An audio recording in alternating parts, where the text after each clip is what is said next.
Zoom call అందుబాటులో ఉన్నారు. Right, ముందుగా మనం కోటిపల్లి అయ్యప్ప గారు ఉన్నారు, సీనియర్ అడ్వకేట్, వారితో మాట్లాడదాం. అయ్యప్ప గారు, గుడ్ ఈవినింగ్ అండి. వెరీ గుడ్ ఈవినింగ్ అండి. సో ఉన్న సభ్యులు కూడా, వారికి కూడా నమస్కారాలండి. చాలా సంవత్సరాల తర్వాత మాజీ ముఖ్యమంత్రి, వైకాపా అధినేత, ప్రస్తుతం ఆంధ్రప్రదేశ్ చెందినటువంటి శాసనసభ్యులు జగన్మోహన్ రెడ్డి గారు ఈరోజు కోర్టుకి హాజరయ్యారు, నాంపల్లి సిబిఐ కోర్టు. అయితే దాదాపు 35 నిమిషాలు ఆయన కోర్టులో ఉన్నట్టు తెలుస్తూ ఉంది. సో ఏంటి సార్ ఆయన కేసు స్టేటస్ ఏంటి ఈరోజు?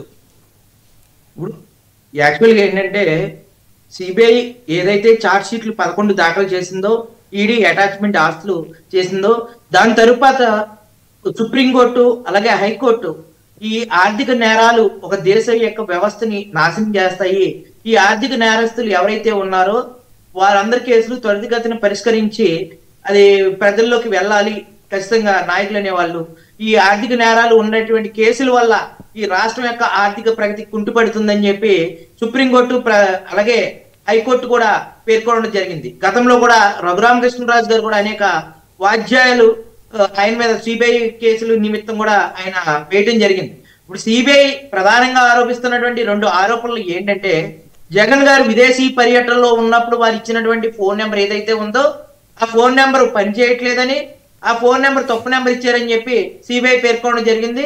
సిబిఐ పేర్కొన్నటువంటి విషయాలను కూడా అది నాంపల్లి కోర్టు అనేది కొట్టివేయడం కూడా జరిగింది. ఎందుకంటే ఇటువంటి విషయాలు ఇప్పుడు ఒకవేళ నెంబర్ పని చేయకపోవడం అనేది పెద్ద విషయం కాదు, వేరే ఇతర విషయాలు ఏదైనా ఉన్నాయంటే చెప్పండి అన్న.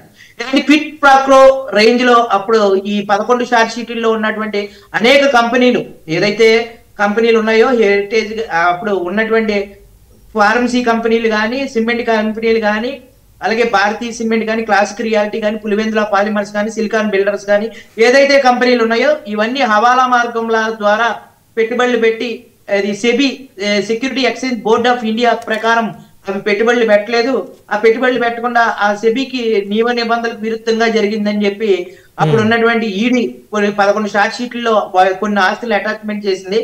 ఆ కేసుని త్వరితగతిలో పరిష్కరించాలని చెప్పి అనేక సార్లు సిబిఐ కోర్టుకి రావాలని చెప్పి ఈ కోర్టుకి వస్తే ఖచ్చితంగా కేసు త్వరితగతిన ముగిసిపోతుంది, త్వరితగతిన ప్రజా ఆస్తులు తిరిగి ప్రజలకు ఇవ్వచ్చు అని చెప్పేసి కోర్టు అభిప్రాయపడుతూ సిబిఐ అనేది అనేక ఛార్జ్ షీట్లు, అనేక మెమోలు కూడా వేయడం జరిగిందండి జగన్ గారి కేసు విషయంలో కూడా.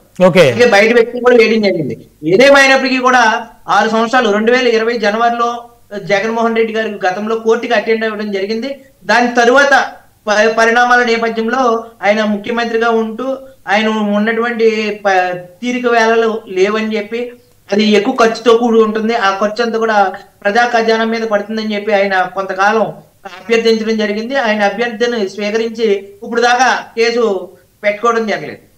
ఏం చెప్తుందంటే సిబిఐ, ఈయన ఇప్పుడు సీఎం కాదు, ఈయన బయట ఉండడం వల్ల సాక్షుల్ని ప్రభావితం చేస్తారు, ఈయన ఎక్కడైతే మనీ లాండరింగ్ ద్వారాగా ఆ రోజుల్లో ఈ డబ్బు ఏదైతే ఉందో అటాచ్మెంట్ ఈడీ అటాచ్మెంట్ చేసిన అన్నిటిని కూడా నిర్వీర్యం చేసేటువంటి అవకాశం కూడా ఉంది, అందువల్ల ఈ కేసును త్వరితగతిన పరిష్కరించాలి, అందువల్ల ఆయన్ని వ్యక్తిగత హాజరు మినహాయించడం అనేది చేయకూడదని చెప్పేసి దాని నుంచి వెంటనే ఇందులో ఉన్నటువంటి 12 మంది నిందితులతో పాటు అతను 12 మంది నిందితుల్లో అతను కూడా హాజరవ్వాలని చెప్పి పేర్కొనడం జరిగిందండి.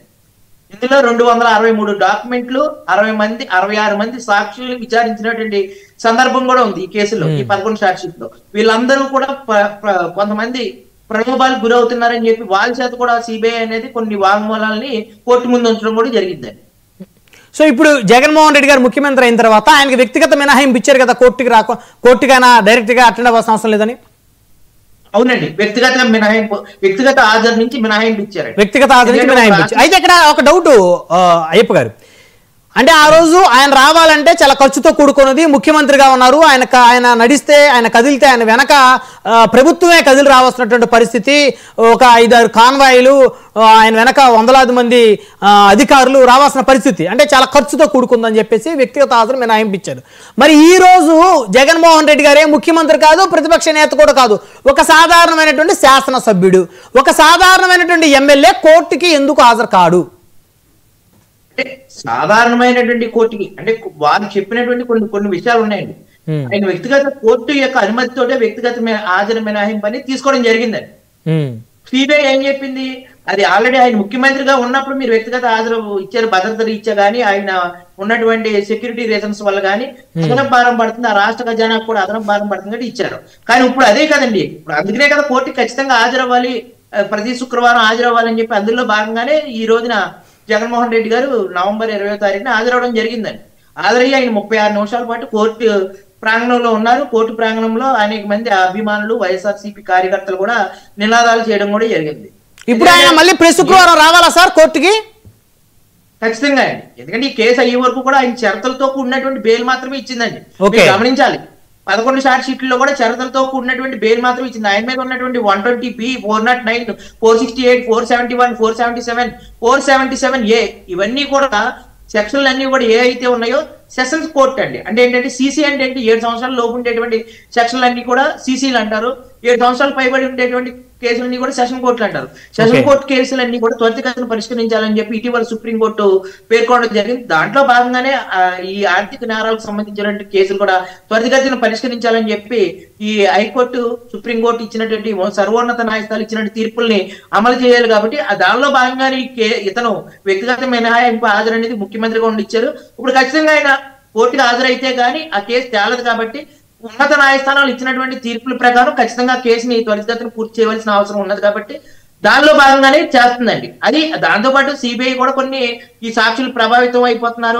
66 మంది సాక్షులు మేము విచారించాము, 263 డాక్యుమెంట్లు ఉన్నాయి, కొన్ని వీళ్ళు కూడా ప్రలోభాలు పెట్టేటువంటి అవకాశం ఉంది, అలాగే విదేశాలు వెళ్ళినప్పుడు డిఫరెంట్ నెంబర్లు కూడా వాడారు, ఇవన్నీ కొన్ని వాళ్ళ సైడ్ నుంచి కూడా కొన్ని అభియోగాలు అనేది వేయడం జరిగిందండి, మెమోలు కూడా వేయడం జరిగింది దాని మీద కూడా. ఈ వార్తల నేపథ్యంలో కోర్టు ఖచ్చితంగా ఈ కేసును త్వరితగతిన పూర్తి చేయాలనే ఉద్దేశంతో ఆయన వ్యక్తిగత హాజరు మినహాయింపు నుంచి ఇప్పుడు నిషేధించింది. ఇప్పుడు మళ్ళీ యథావిధిగా ఆయన కోర్టుకు హాజరవుతే ఈ కేసు త్వరితగతిన పరిష్కరించారు. అంటే రేపు శుక్రవారం కూడా, అంటే ఈరోజు శుక్రవారం అండి అడ్వకేట్ గారు, మళ్ళీ పై వచ్చే శుక్రవారం కూడా జగన్మోహన్ రెడ్డి గారు అటెండ్ అవ్వాలి కోర్టుకి. గతంలో కండిషన్ పెట్టింది కదండి, ప్రతి శుక్రవారం ఖచ్చితంగా కోర్టుకి అటెండ్ అవ్వాలి, ఆ షరతులతో మాత్రమే ఆయన బెయిల్ పొంది ఉన్నారండి.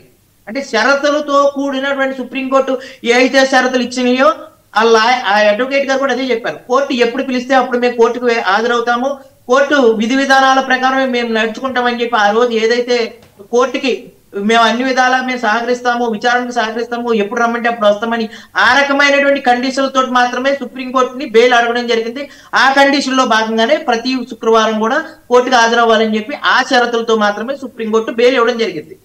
అది వ్యక్తిగత హాజరు అనేది ఆయన ఒక ప్రధాన వ్యక్తిగా ఉన్నారు, ఒక రాష్ట్ర సీఎం గా ఉన్నారు, ఆయన కాన్వాయ్ గాని ఆయన సెక్యూరిటీ విభాగం గాని కొంత మొత్తంలో ప్రజల మీద ప్రభావితం పడేటువంటి అవకాశం, ట్రాఫిక్ నిబంధనలు, ఇతర శాంతి భద్రతలు అవకాశాలు ఉన్నాయి కాబట్టి, విఘాతం కలిగేటువంటి అవకాశాలు ఉన్నాయి కాబట్టి అప్పుడు వ్యక్తిగత హాజరు నుంచి మినహాయించింది.